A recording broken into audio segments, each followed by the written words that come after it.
Okay, so this is the setup bonnet.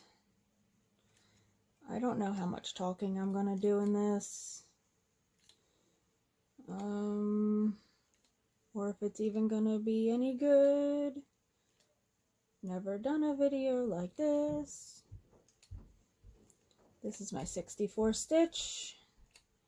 Setting up my bonnet on every other needle. Hopefully not getting in my own shot. We'll find out. It might not be worth it after I do this.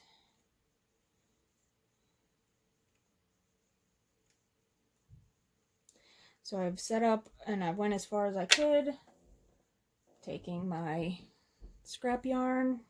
I reuse my scrap yarn. See, it's going to be a lot of that.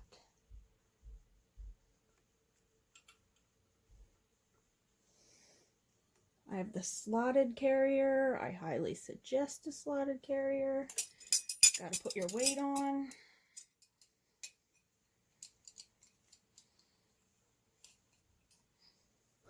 I put a beer koozie on my weights because it holds them all on there.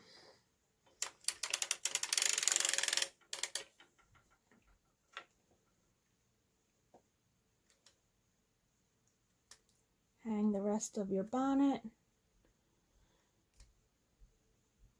Cast on bonnet. And crank.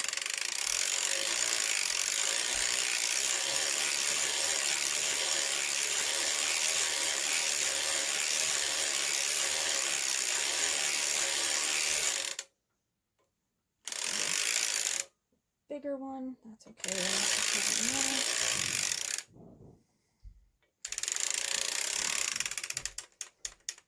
I always start my ravel cord in the same spot, which is considered the 3 o'clock position.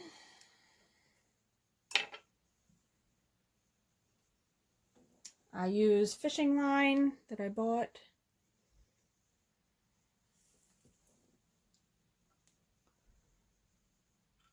I'm just putting it on my mast because I find it easier. I am doing a rib on this sock, so I'm going to be putting my ribber on.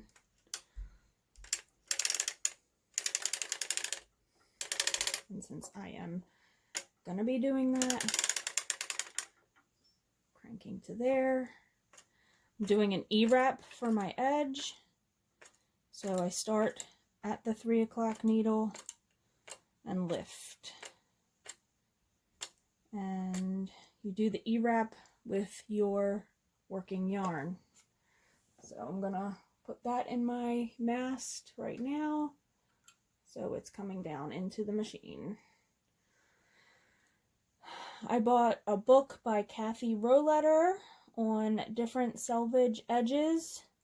You can also learn about the selvage edges on Sock TV. Sorry, you're not going to be able to see what I'm doing in all these. Oops. But I'm wrapping the same direction around every needle. I'm having the long part of my wrap on the inside, and I'm just kind of holding it down. If you can see what I'm doing there. Don't know.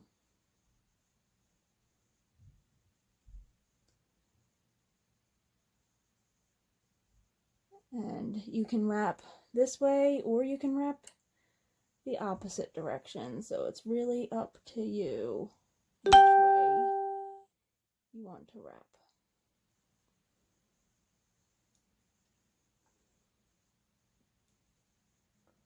Did I just do that? Nope. Okay. So now I'll go on the outside and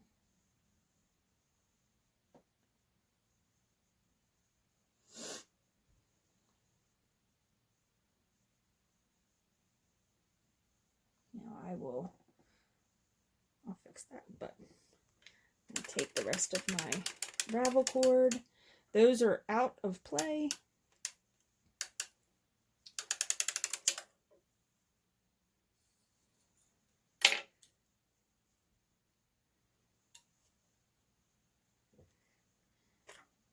so I can raise the rest of my needles.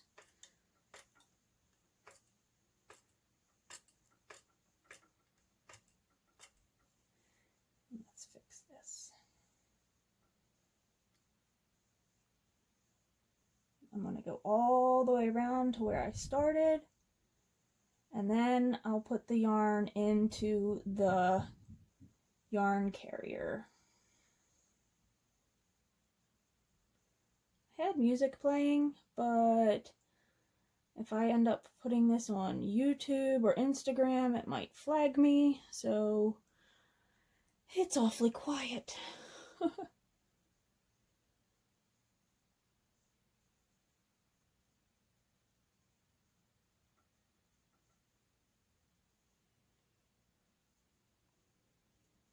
Keep wrapping in the same direction. You don't want to wrap super tight, but you don't want the stitches to be loose and fall off when you do this.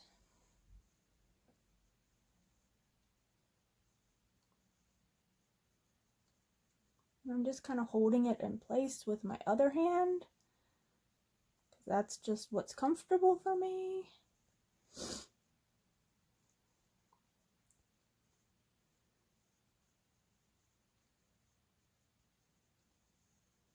All right, and I'm going to take that out to that side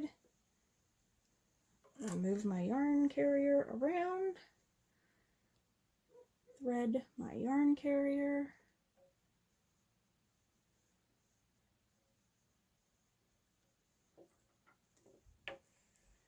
Bring it around.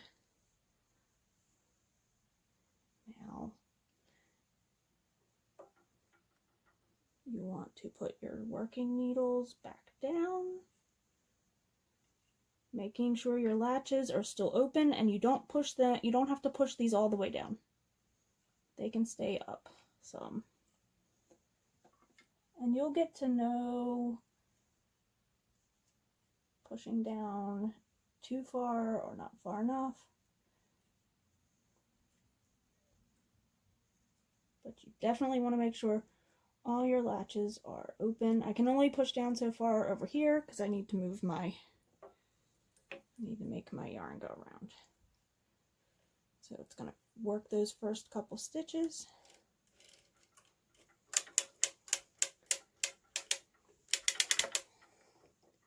Put the rest of these down. And I'm doing 1.5 rounds.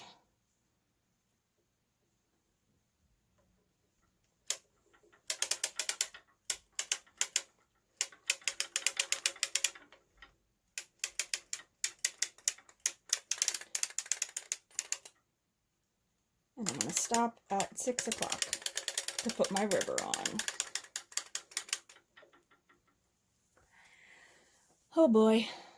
Alright, this is the part I know I'm going to have to be like in the shot probably. Maybe I will move the camera. We'll see. So, this is your ribber. I've marked my ribber where the fin is, and I've adjusted my fin so it sits correctly and the timing's all right, so that's already all done. I take that out just so I can fit this in.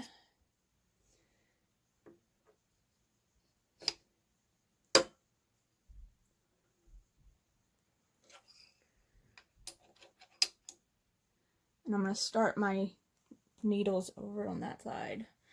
I guess I will move the camera. I think it's going to be easier to show you the needles from that side. Or not. This could be really terrible. So I'm going to do a 1x1 rib, and I'm going to remove every other cylinder needle and replace it with a ribber needle. The ribber needles are shorter. And I'll show you that now. The easiest way is you gotta, there's tons of ways to do ribbing and setting up ribbing. This is what I prefer. You put your spring that holds all your needles in. And then you start, I like doing this one first, but I went a little too far. Well, I could still do it. Lift it up, get the butt out of the way, then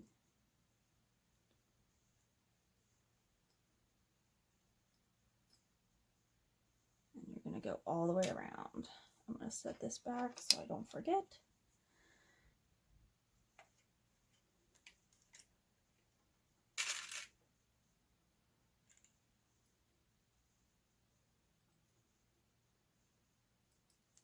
Make sure your latches are open on the ribbing needles.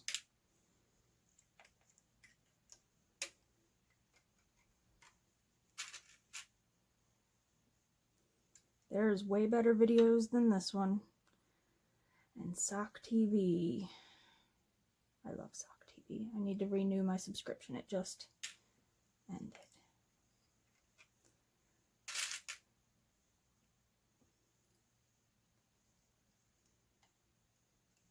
But you're making sure you pick up your loop, putting it on a rubber needle.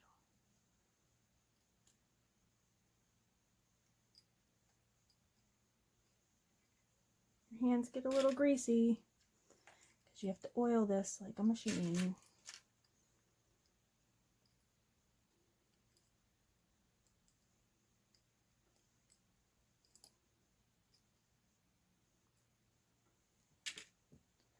So now I'm just gonna be in the view at this point.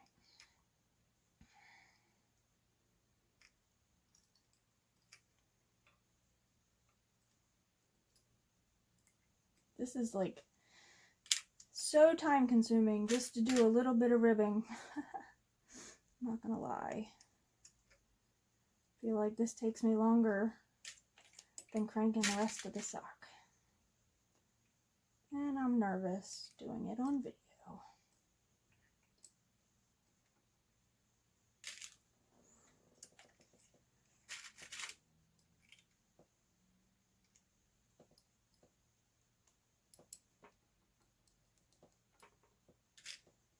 Alright, I am gonna crank around some so I can get to these needles.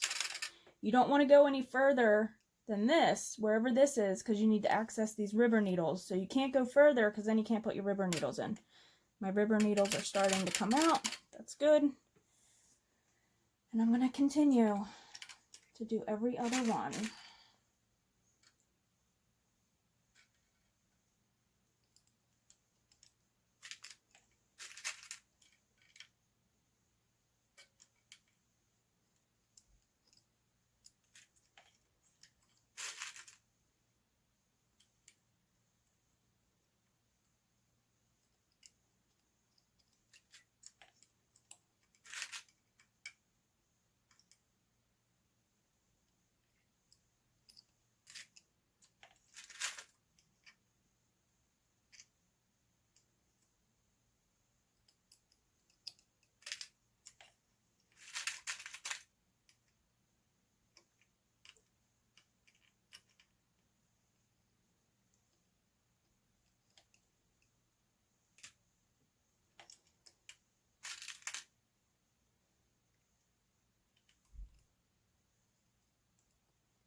Move you back around.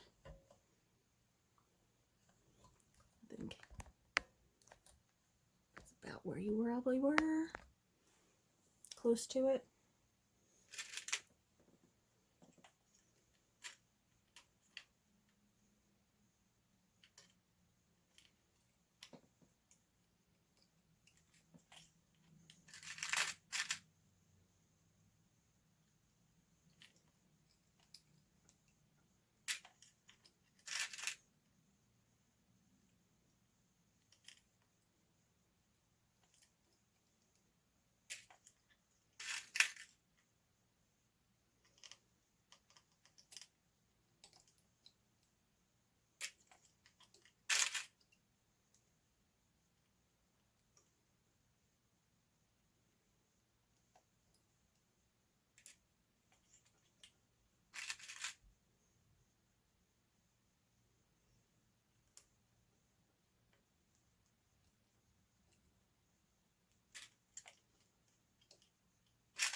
Also trying to do this so I'm not in the shot. So we're almost all the way around.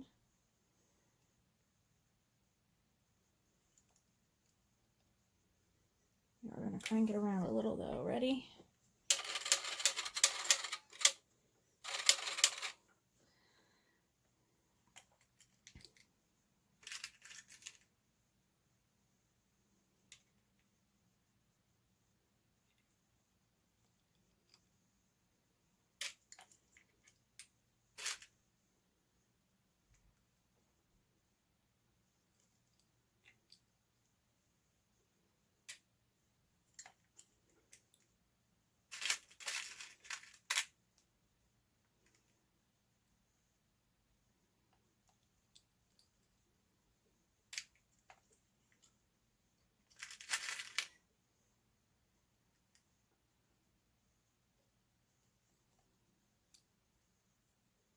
One more.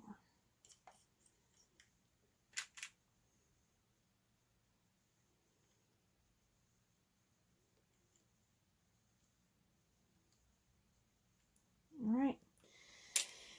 I'm going to set my counter. I'm going to put this back in. And I'm going to watch my latches on all of my needles.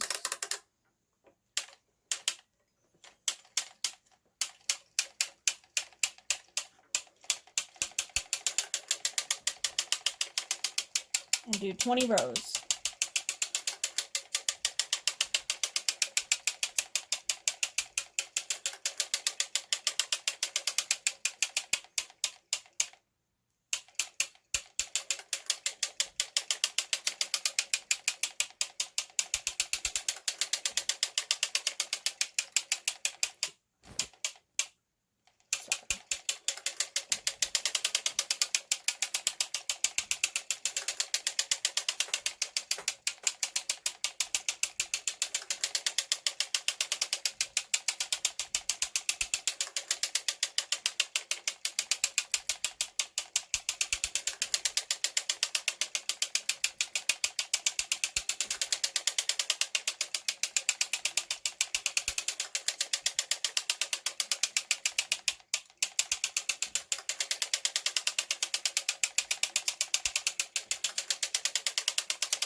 Hitting the chair. Hitting it with the chair. Alright, coming up on 20. I'm going to hit 20, but I'm going to stop it at right before my 6 o'clock mark because I want to start switching these out now to put my other needles back in. So I guess let's move you again over here because that's the view you need to see this side of the machine. Okay. Starting at my 3 o'clock. I'm going to start putting in, it's actually quicker to do this part, so you don't have to pull your spring out. You just push this needle forward, push the 2 needles forward. I went a little far. Dang it. Well, I'm going to take that one out. I can't access the needle, so we're just going to go one further. I went a little far. Put your needle in, make sure the latch is open, take that and put it on your cylinder needle. Can you see what I'm doing? Probably not. Putting it in there, making sure the latch is open, putting your stitch on.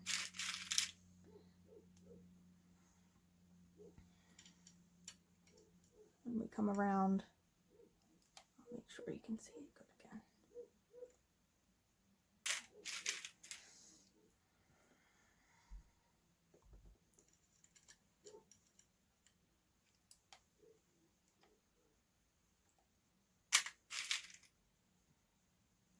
These ones are always difficult in the back because the mast is in the way, if you ask me.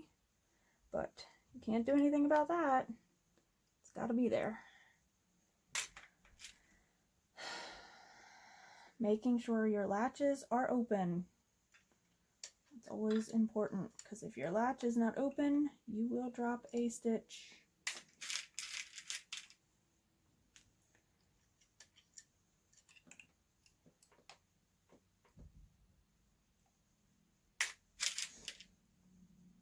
I might just put this up raw and not edit whatsoever.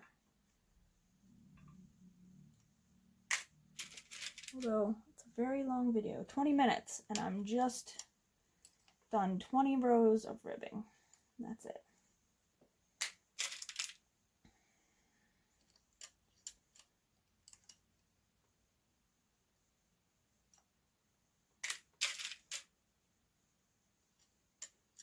Once it starts getting harder to access, crank around, making sure your latches are open, or you won't.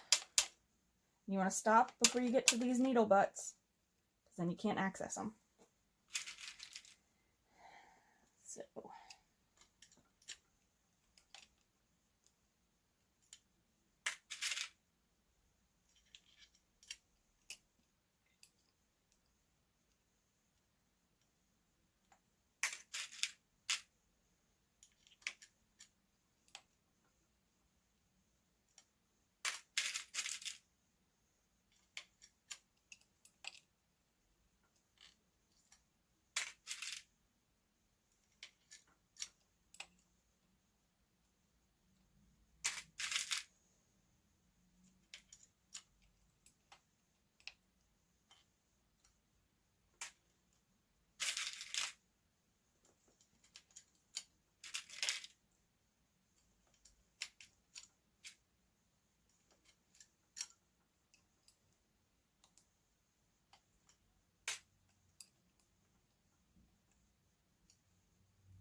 remember, don't go past where this is. You can't access your needles. Pull them out, put that in. I can move you again. Let's move you again.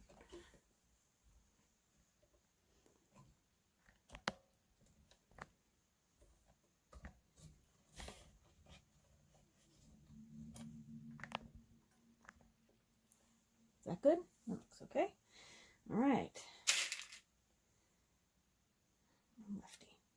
Pull the needle out. Get the butt in. Put it in. Take this one out. Put that on. All right. Pull that out. Put the needle in. Latch is open. Take this one. Pull it out. Lift it over.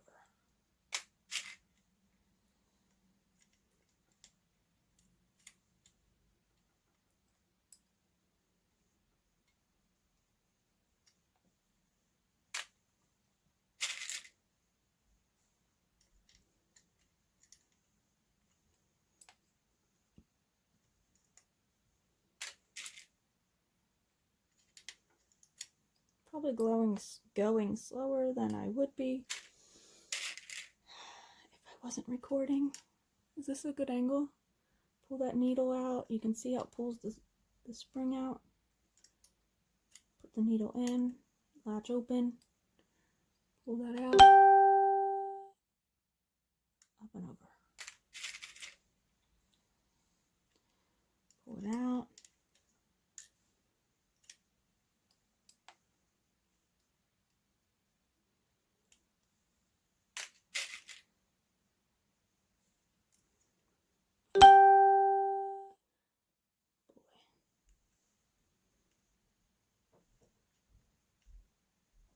Oh, there's already, what am I doing? Oy vey.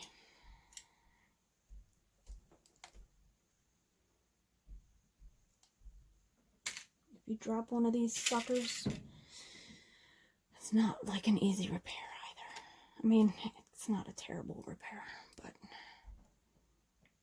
I'm still new at doing repairs.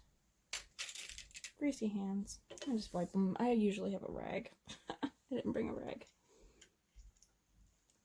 Latch open. The magic comes when you take the ribber off and you see all the pretty ribbing. I could have probably cranked around a little. Do that one.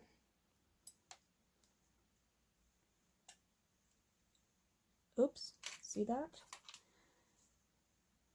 That yarn went under the latch. So we need to get that latch down and put the yarn above it. Ugh. Sorry, getting a rag. All right. Now we're gonna check your latches. I always crank to where I put it on at, just because I'm that person. And there you go. Ta-da! All right, that's ribbing. Now I probably will have to edit this.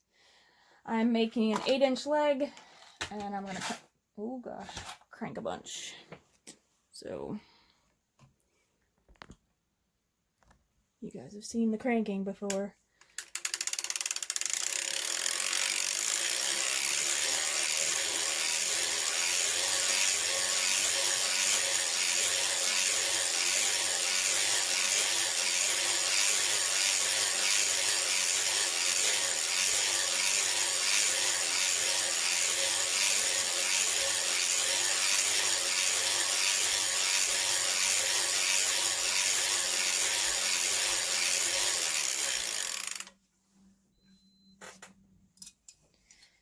Taking the weight off so I can measure it. I need a better ruler. This ruler's ridiculous. I need to go to the dollar store and just buy a cheap plastic kid's ruler. Alright, almost at 8 inches, if you can see that. Probably not. So I'm going to crank probably at about 75. I want it to be a little longer than 8 inches.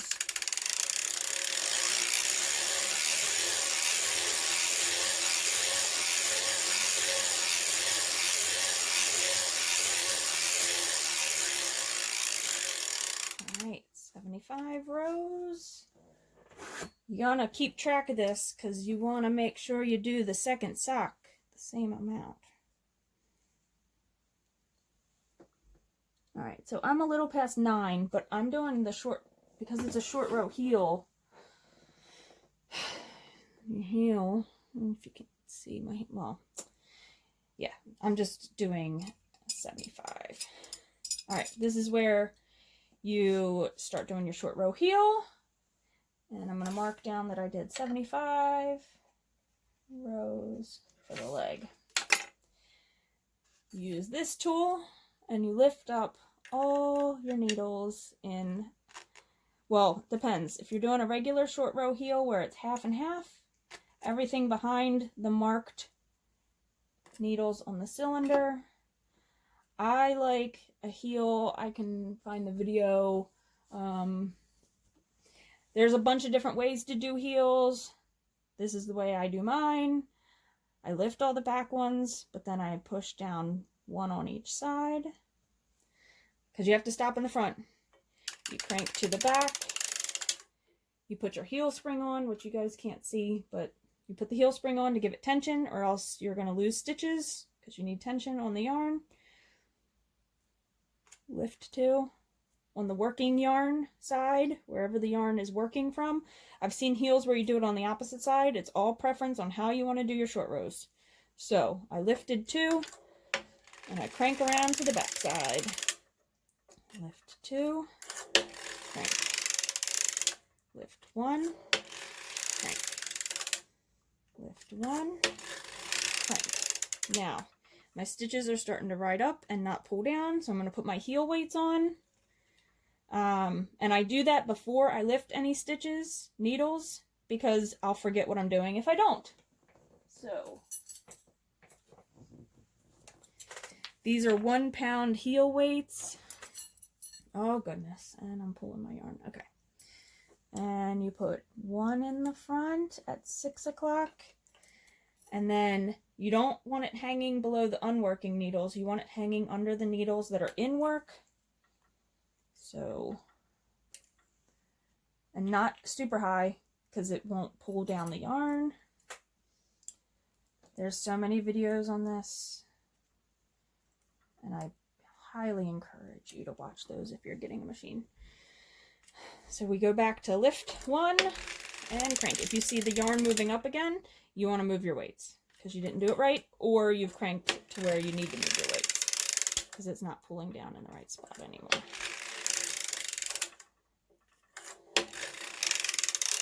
Now it's all preference on how many short rows you want to do. I've marked mine. That's where I like my short rows to end with Sharpie. All right, I'm going to move my heel weights again because they're starting to be under not working needles.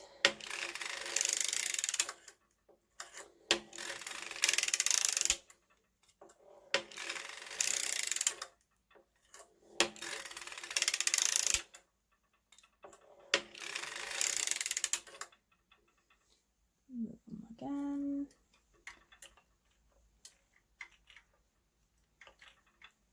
Lift. Lift.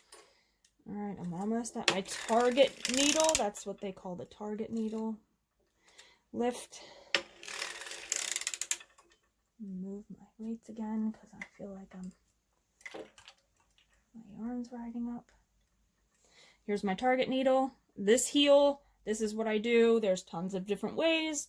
I lift 1 and push 2 down. Lift one on the working side, 2 down on the opposite, and crank. So lift 1, push 2.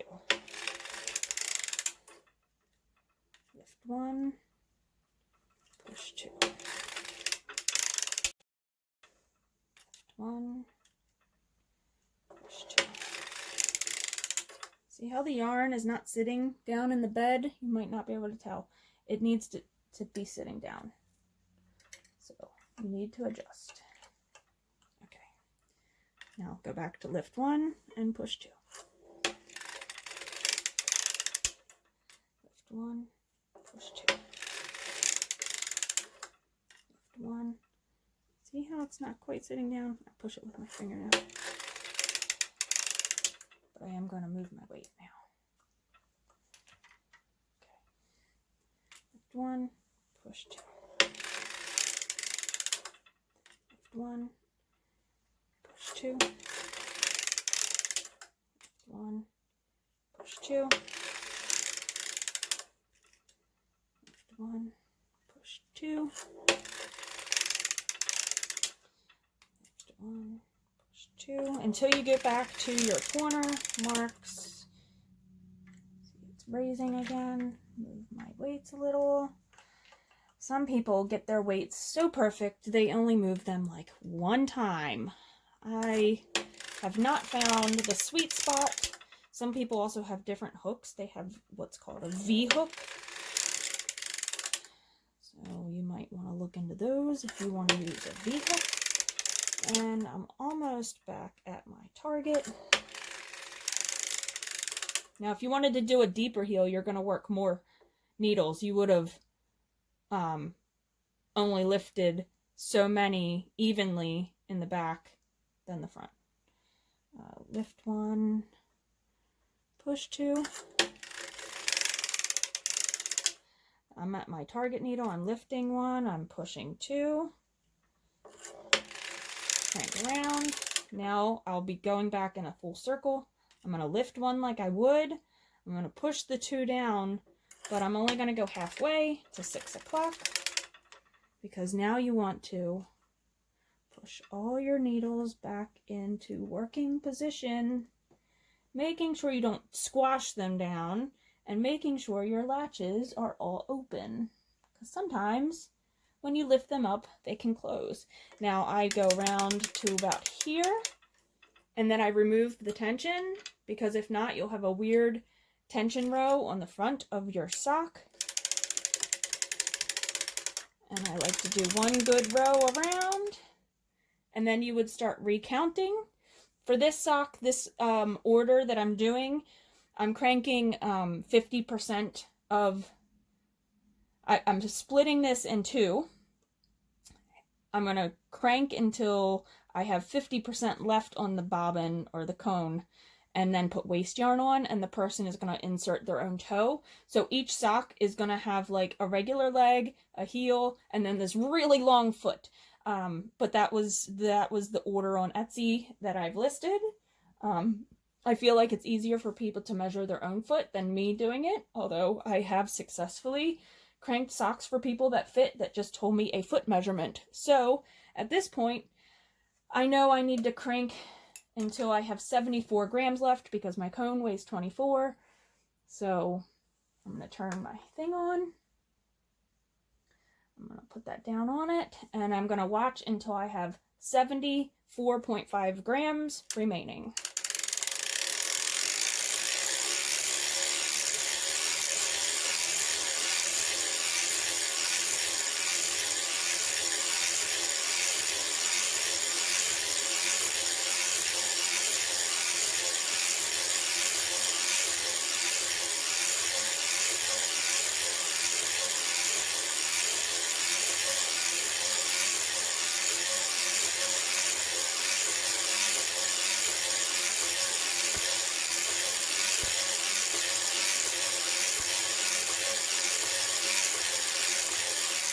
Oh, a tip. You don't want to remove your heel weights, because if you do, then your heel will pop up and you could lose stitches because it'll be too loose on that side. So keep your heel weights in until you get farther enough that you can put the big weight over top of the heel.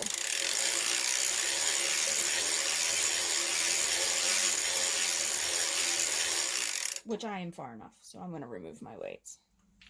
So you just take the weight off. You move your buckle up, make sure it's over the heel so you're pulling down evenly on all that fabric, and then you can keep cranking. Let me make sure my scale is reading correctly.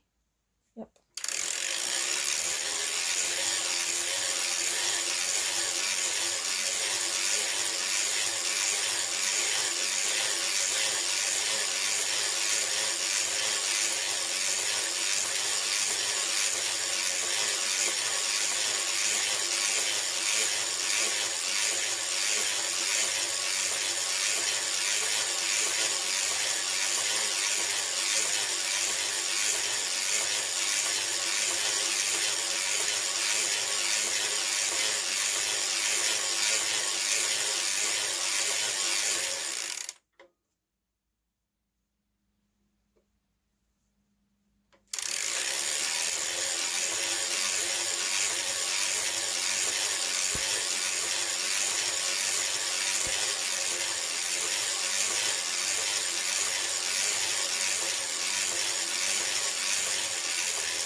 I always like to stop at the same mark. I'm going to move this up just because I need to do a little bit of waste yarn. You cut it. You bring it in the machine. You pick a contrasting waste yarn so you can see what you're doing later. I have this orangey yellow color. I do about 10 to 13 rounds of waste yarn. I feel like that's enough that if it unravels a little, you're not going to really unravel down into the project. That's just me.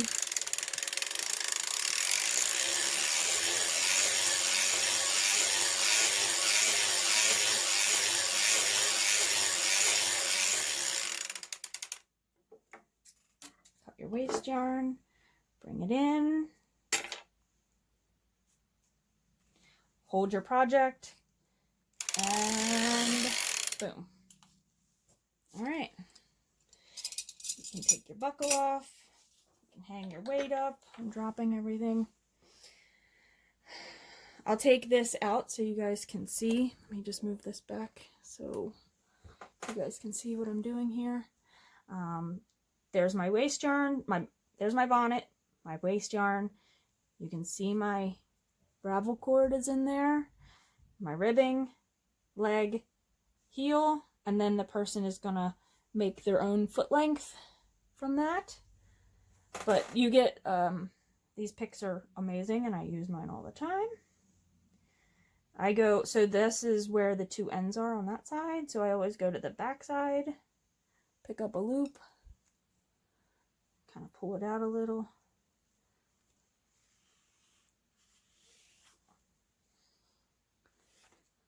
Pull my ravel cord out.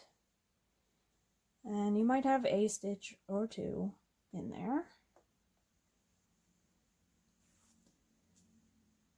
You just gotta weave this little guy in. But there you go. Let me grab a sock blocker. Hold on.